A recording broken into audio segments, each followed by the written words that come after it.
The Bribe gets down and dirty when it comes to fire safety. Directed by Ramon Menendez, written by Scott Nimmerfro, and shot by Levi Isaacs. Based on a story from Shock Suspense Stories number 7, drawn by Wally Wood. Unfortunately, I could only find the black and white artwork for the bulk of this story, but I think it helps the noir vibe. Let's take a look.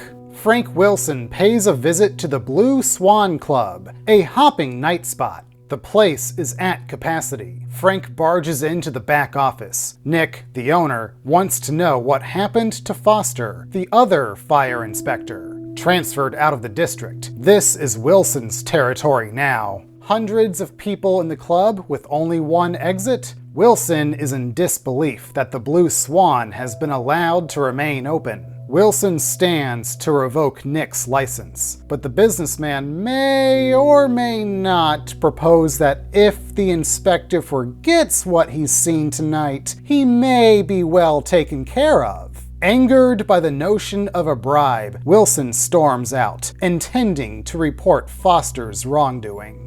Fire Inspector Martin Zeller enters a strip club way too risque for a 1950s comic book and demands to see the owner, Puck. Zeller was sent some rather revealing photos of his own daughter. Not happy, he informs Puck that Nick Ciola, the previous inspector, has retired. Zeller is shutting down the club, but Puck and Ciola had an arrangement. Zeller is not as easily tempted as his predecessor. The club is to close immediately. Puck is in a panic. Wilson walks in on his daughter Jean, crying. It's about her fiancé, Ted. His family wants a big wedding, one that Wilson cannot afford. He will figure something out, even if it means taking out a loan. Jean refuses. A big wedding isn't important to her. The doorbell rings. It's Foster, asking Wilson not to report him. He goes on about how the monthly bribes from Nick come to about $1,000 a year. That's a lot of money, enough for a very nice wedding. Wilson will think things over. He tells Jean she will have the biggest wedding Ted's family has ever seen. Zeller comes home to Hailey arguing with Ron. She's getting kicked out of school and losing her scholarship due to budget cuts. Zeller will fix this, but her tuition costs more than his yearly salary. To keep piling things on, she broke up with Ron. His parents don't want him dating a girl who doesn't go to college. Zeller tries to console Hailey, but she has some words for him. I'm sure Ron is doing everything he can. Why are you always defending him? I'm not. It's just that... Yes, you are. You always do, Dad. You hate Puck and his friends because you say they're dirtbags, but you know what? They never treated me like this.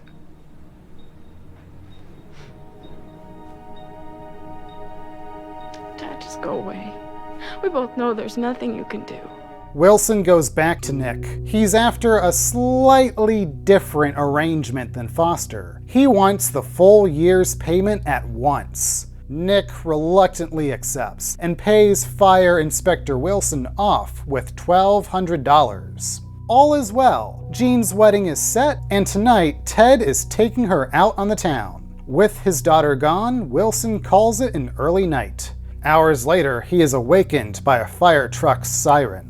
Zeller calls a late-night meeting with Ciola. The retiree makes a case for Puck's bribe. Don't tell me about what's right. I bust my balls for 20 years. And for what? The Solomon Building, 1974. Collapsed stairway breaks both my arms. Second-degree burns over 30% of my body. Dirt chemical, the LA riots. My lungs get permanently seared by the toxic fumes because nobody warned us. Nobody knew shit, and for that, I end up wearing this thing for the rest of my life. Now you tell me what that's worth. Zeller takes the money, but makes it clear what he'll do if Puck ever goes near Hailey again. Hailey is happy she no longer has to drop out of college, and her dad gives her the bracelet he gave her mother on their wedding day. She goes out to meet Ron. Zeller couldn't be happier for Hailey. To cover his tracks, Zeller sees his bug-obsessed friend, Bick. He lies to the poor, unstable guy, telling him he saw an infestation at the strip club. This upsets Bick greatly. Zeller tells him he can wipe out the creepy crawlies on Sunday when the place is closed.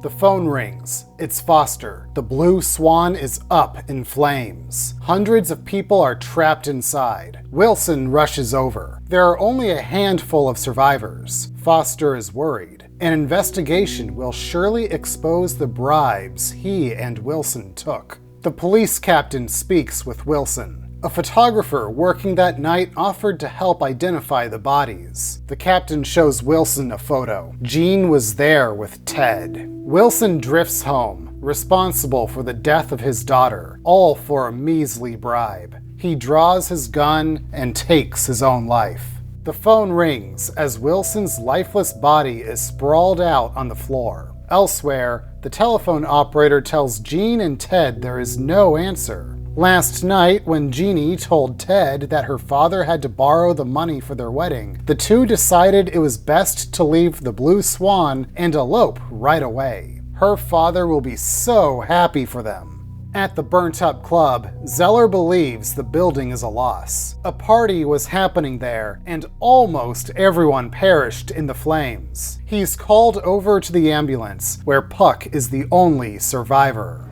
Tell him who the party was for.